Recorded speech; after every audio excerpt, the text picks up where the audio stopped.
Oh, well, here we are, a wee bit late. Sorry, I had trouble with my technology. My microphone wasn't working, so I've had to restart my computer. But here we go. We're here and it's great. So today in the field focus, actually, this is very timely that this has come out. We're going to be looking at return of investment. And, you know, next month the royalties come out and yeah, I think I'll be doing a little message to everybody around royalties and book sales.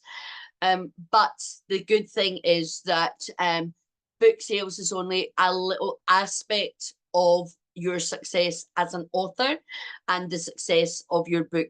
Your book does all the heavy lifting. And we need to really look at our mindset as to why did you write your book? What was the purpose of the book? Was it a tick list? It was something you wanted to do because it was part of your bucket list? Or was that writing a book something even deeper than that, that was more meaningful to you? Was it part of your legacy? And was it even deeper than that, that it was wanting to make a difference in the world with your business and what you do so that you can transform more people, make an impact and inspire them into action? Was that the reason that you wanted to write a book and become an author? And as you know, I call that an entrepreneur. So that is so important that you answer that question. And then you start to think, well, what am I actually doing? Because think of all the time, effort, blood, sweat, and tears that you put into writing that book. And don't forget the investment, the financial value. But remember, money is just energy. So effort is energy, time is energy. So are you putting things in equal measures, or do you have an imbalance, or do you not consider effort as that creates the monetary value? That's a whole mindset thing. So who do you need to become to be a successful authorpreneur like Jamal? Jamal, whose book's been #1 for over a year in more than one country. Wow, how did he do that? How do authors do that? Why is my book not doing that? Lots of questions there. Let's have a conversation and find out why that is. Because if it's possible for one, it's possible for everyone. It's as simple as that. Hard-hitting truth today, folks, but it's true. If they can do it, I can do it. What did they do? What traits do they have that I need to develop in myself? So that might be you need to be more persistent. It might mean you need to get out of your own way. It might mean you need to have a stronger why. It might mean that your brand is inconsistent. It might mean that you're not visible enough. There might be a lack of consistency in your social media, in your networking, in you talking about your book. Your book is your baby. You don't have a baby and then just dump it and expect it to grow up and become a brilliant human being. No, you nurture that baby, you feed it, you clothe it, you wash it, you play with it. Same with a book. A book's your baby. That's why we're discovering it's definitely a good 9-month journey from manuscript to launch to have an even decent chance of success. You know, and it can take a 12 to 18 months if you've not got a manuscript to have a success, because marketing is important. But okay, there we go. We've had a little chat. We've had a little heart to heart today. I hope some of the hard-hitting truths today. But, you know, as a parent, sometimes you need tough love. And we need to hear the truth. And we need to really think and meditate and contemplate, go a walk. Well, that's if it's not raining where you are.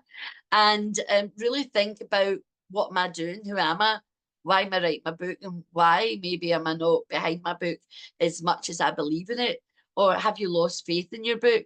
So that needs rekindling. So that means you need to have conversation with myself and let's spark that motivation to ensure that your book gets into the hands of as many people as possible. So with that said, let's look at the return of investment that I have prepared for you. So here we go. Beyond the bestseller list. So many of you, I need to stop saying so, gosh. Many of you have had that conversation with me that says, if you're all about book sales, then I'm not your publisher. But if you want your book to have longevity and to go far and to transform, it's not about the reader. You need to be transformed. We know that the journey, when we do brand, value, vision, and mission, and that golden thread, you are transformed. You have got a clarity. You are committed to yourself more. You understand who you are and what you're about. And we talk about what you stand against so that you can stand out. And that's why we do values, vision, and mission. Very deep. So let's go beyond that bestseller list. And this means it's more than book sales. So how do we maximize your ROI as an author? Let's look at what we should be doing. So understanding author ROI, it's not just about book sales. You've heard it from me before, and I will repeat that over and over and over and over and over again. So Daniel Priestley, if you work with him, he tells you to buy 1,000 books and give them away in the first year. So that means you're spending around £2,000 to £3,000. Because obviously the more books that you buy, the cheaper that your unit price is. So it depends on the size of your book, etc. But around, let's say £3,000, you need to invest. So I don't ask you to buy 1,000 books, but because I believe there's other ways to do that. But you could invest in 1,000 books and give 100 away a month. What about if you gave away? What about if you bought 120 books over and above other things that you're doing?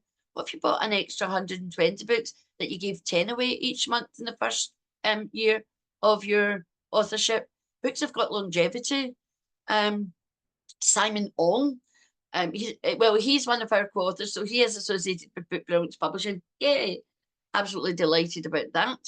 He consistently is doing so much work and constantly talking about his book that it keeps it in his potential buyers' mind. So they're buying it, so his book sales are up. He does a lot more than that. So follow Simon Ong for some ideas as an author. So it's not just about what is that about then? Well, yes, return of investment is to do with financials. It's monetary gains. But what if it wasn't just the book sales, but what if you have your program and like one of our clients who does an hour's a workshop a month for a client, and she's getting 25,000, 26,000 pounds a year for that. Wow, there's at least three times your return of investment in one client. So that's why we spend time on your business model. I take it seriously. I need you to take it seriously. So it's the royalties. So if you're talking about your book selling, so you're making those royalties. It's the speaking fees. Imagine being paid to speak on stage, even if it's £1,000 and they buy 200 books at full price, you're making profit on those 200 books. And remember, it's about 70 to 80% if they're selling it. So they buy those books at cost. They're delivered to your venue. So you're making, let's say you're making 10% profit on a book. There's £2,000. No, sorry. Oh, yeah, £2,000. Yeah. Just on the book, and your there's £3,000 for one gig that might cost you a morning, like time you travel, deliver, and come away again. And you'll get more clients. You might be consulting, you've got your flagship program, you've got maybe you step into the consultancy field. You need to know what you want to do, and we discuss that. Also, another important aspect of being an author, it's about brand building. It's about you being seen as an authority within your field. When you write a definitive book that's well written, there's lots of books out there that is not well written. There's no credibility within the pages. So you know that credibility arises from research, arises from the stories you tell, arises from your connections, arises from all the learning and who you are and that understanding. So you have to build your brands. That's priceless. Building your brand is priceless, because building your brand leads to more sales, whether it's a book sale or it's a new client, or you get a monthly fixture for a year. a lot of money, then you're doing that as well. That's just as valuable as selling one book. That's more valuable than selling one book.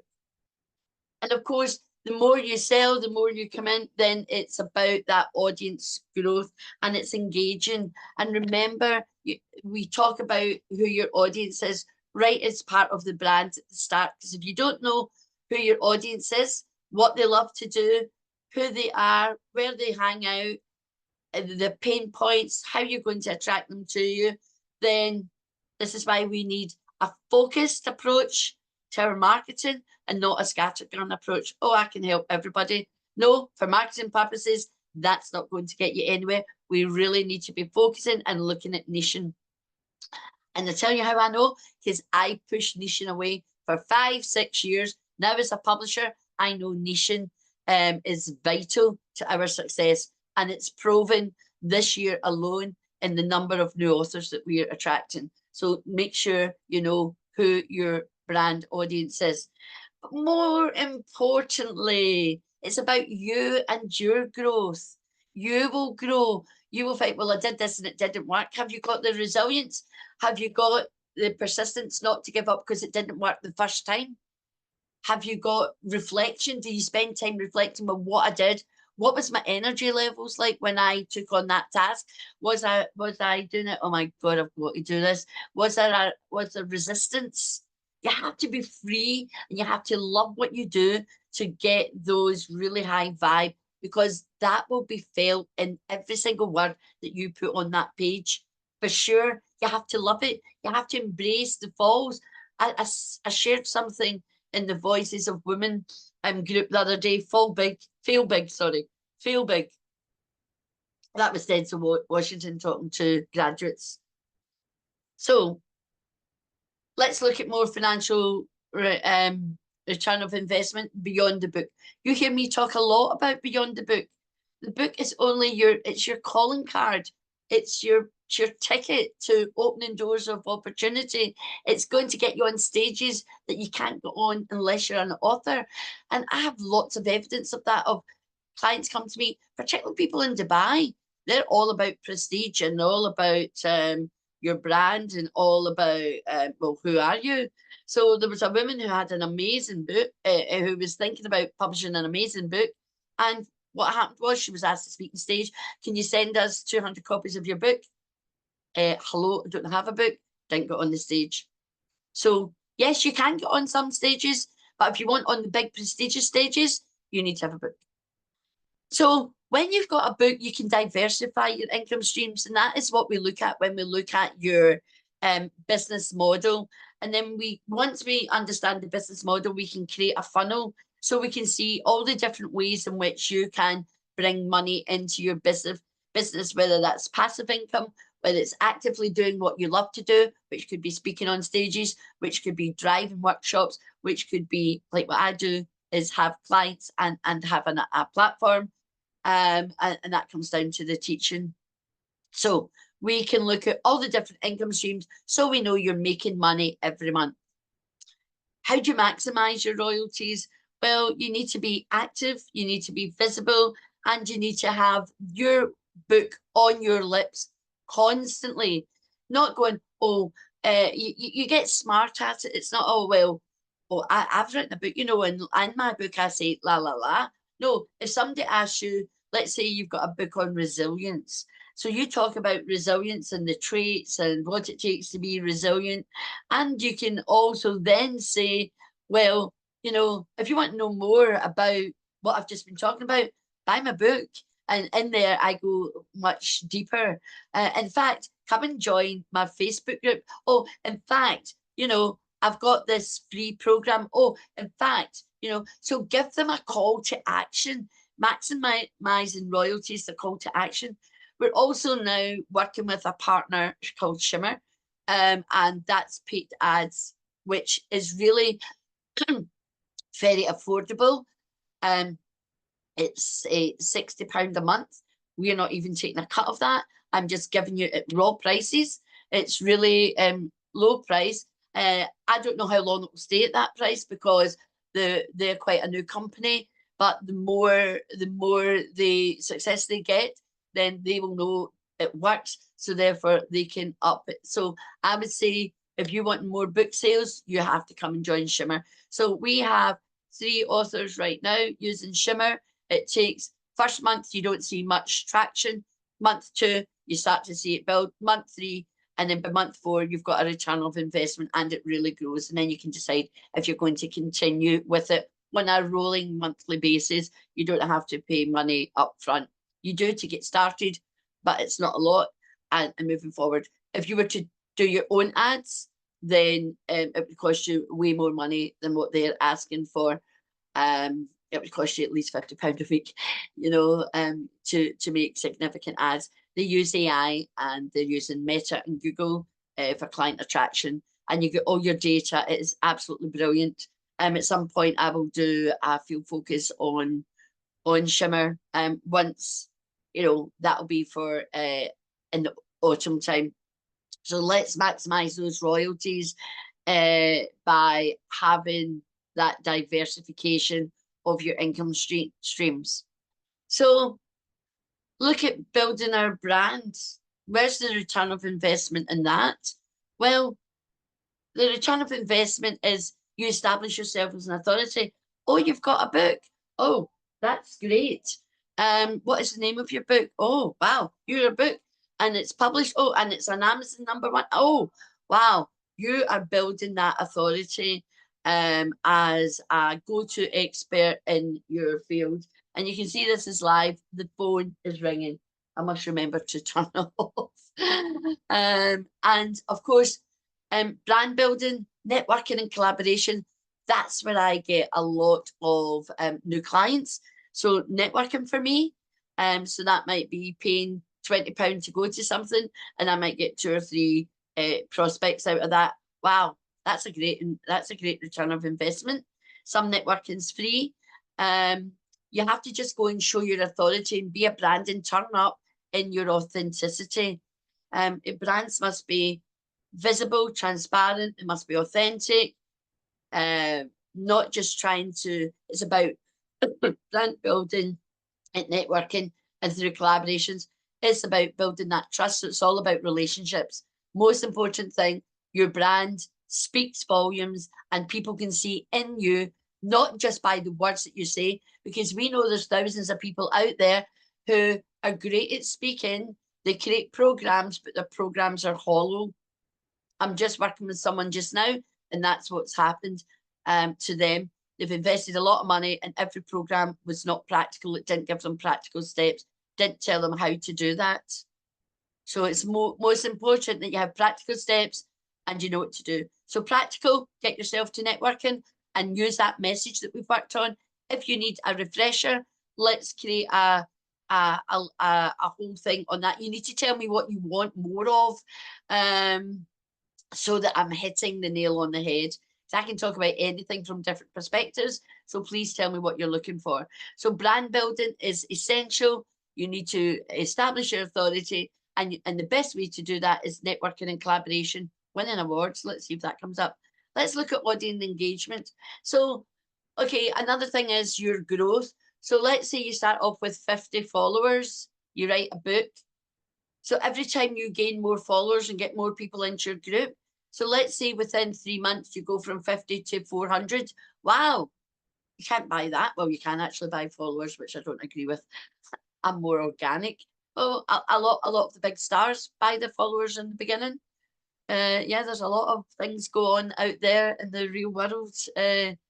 So everything, don't always believe what you see. You must build a community.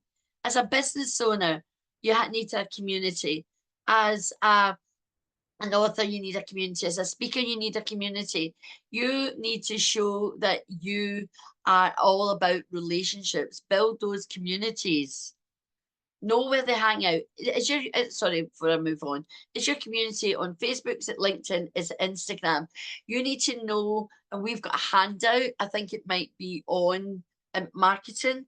I'll double check, but there's a handout. It tells you what each channel is used for, the demographics, the age groups, and use that to your advantage. So it's all about getting the edge Get the edge over your competitors. So it's about research, it's about learning. Every day is a school day. Foster those relationships. Ask them questions. You know, when you're on the start of your journey, I say, get a group, or even if you've not got a group in the beginning and you're on LinkedIn or Facebook, create polls, ask them questions. What do you think of this? I've got a dilemma. Which front cover? Share the possibilities of front covers. Get their ideas. You need feedback from the people who are going to buy your book. That is most important. Create an ARC group. Create a better readers. So the authors that are creating better readers, their books are just phenomenal because they're getting feedback from people who might buy that book. It's so important that you foster those relationships, nurture it. It's a friendship. It's part of your raving fans. Build that trust in those raving fans. Look, as I said earlier, it's about your personal fulfillment. Yay, I've written a book. Oh, bucket list, tick it off. You know, I'm working on my story in terms of for professional speaking. And you need to work on your struggle. What was the struggle? What put you off writing a book? You know, we've got authors who've told us, I've been writing this book for 20 years. I've written a book and I don't know what to do with it. I wrote it 15 years ago. And there's always, it's usually a fear. So we have to work on your mindset. So the good thing about it is, you know, when you come here, you get mindset work. We work on all sorts of things, but just because we're working it once, it won't work unless you keep doing it and doing it. So you then become, sorry. So if you hear yourself saying, I tried it, it didn't work, that's a mindset thing. That's your mindset keeping you safe to say, well, I'm not going to try again. But actually, if you know the story of Robert the Bruce, to try again with the spider, he'd been losing the battle and he took cover in a cave, feeling sorry for himself, feeling broken. And he watched this spider try and get up its silky thread and kept falling down. But it didn't give up because it knew it could do it with the right mentality. So it finally gets there. So your personal fulfillment is, yes, writing the book is it, but then what's the impact of the book? Why did you write the book in the first place, and what's the difference you're wanting to make? Now that's your next why. That's your next why, and that why needs to be as strong, if not stronger, than writing the book. It's all about your impact, leaving a legacy, being seen as an authority, that recognition that us all humans want for the work that we do. We want to be recognised as part of Maslow's hierarchy of need. So what impact are you making with your book and legacy? So if you're not selling it and you're not talking about it and you're not on stages and you've not got a program and you've not got X, Y, or Z, how can you make an impact? Your book will be a legacy because it's in the British Library, but who's reading it? You know? Let's have an active legacy. Let's create the legacy while you're living so that when you're no longer here, like the great Stephen Covey, like Napoleon Hill. Sorry, it's all men. I need to get some women in here. Let's go to like Marie Curie. You know, scientists that their works changed our health. And no doubt they'd written it down. I'm sure we'll find a book on it. You know, all these people are writing things. A scientist is always writing things down. And let's face it, it's about that freedom for creative expression. No one's telling you how to write your book. They're guiding you, so we guide you, but we don't tell you what words to put on the page. We might give you some encouragement and we might give you some ideas, but at the end of the day, you're writing that book, unless you've got your ghostwriter or you're working in collaboration and writing it, you know, then, but you still have the creative expression. It ends with you. You might get the guidance and the support you need in order to find that freedom to express. And the more you do it, so I see all the time, I start working very closely with people writing their books. And then by the time we're halfway through, 2/3 of the way through it or so, they're off. it's like helping your child ride a bike, put stabilizers on it. Then you hold it and they practice, and then eventually you can let go of that bike and off they go, and they're riding a bike all by themselves. It's the same when you help people with writing. They get it. Show them what's good practice. Show them how to use a thesaurus. Show them how using like Grammarly or ProWriting Pro that they can do some of the editing. But a book must always have a professional editor. And of course, the thing about writing a book is the personal growth that it gives you. What have you learned along the way? Who have you had discussions with? Who have you met along the way? What achievement, what fulfillment has there been? So let's see how we measure it. So we need goals. So for example, you might say, I've got 50. So each week I want 5 more new people joining, following me, joining my group. Define it, be smart, specific, measurable, attainable, relevant, and timed. So each week it's timed. I want 5, so you can measure, did you get 5? If you didn't get 5, why not? You might get 10 one week. Whoa, what did I do this week? Look at your posts, you know, so the clear goals need to have clear outcomes, and then you can measure it. Goals is vital. Track your progress. So you've heard me talk to you before about social media, about data. So you track the progress. So we track our progress every month across all the different social medias, and we can see how we're growing. We can see where we've got exponential growth, and we can see where we're not doing as much. And usually when we're not doing as much, we're not as focused on that particular platform. So yeah, things just grow. We've been doing newsletters now through LinkedIn, and I think we're just about 1,000 in a couple of months. That's amazing growth, you know. Almost 5,500. I got 5,000 2 or 3 months ago, and we're growing so fast on LinkedIn now. Why is that? Because we're visible every single day. I promote what we do. I'm a thought leader, and we promote you, and people love that. So we engage with a poll. We ask questions. We get their opinions. We build that. We share our wins. So we share Brilliance Publishing wins. We share your wins. People love that. So track your progress. Data is everything. Your book is an investment. Visualize yourself doing what it is you want with that book. Is it book signings? Is it speaking to people like you can see here? What is it you really want? And if you get that, that investment is worth it. I know working with high-end coaches doesn't come cheap. So you get what you pay for. So let's make sure you put the work in to get that return of investment. So questions, put questions below about return of investment. Feel free to book in a session. Come to a Q&A. I will do a Q&A tomorrow on return of investment on school. I'm looking forward to seeing you there. And thank you for giving your time to listen to this and for participating. Until next time, it's Brenda saying, be brilliant. Much love to the pip. And there we go.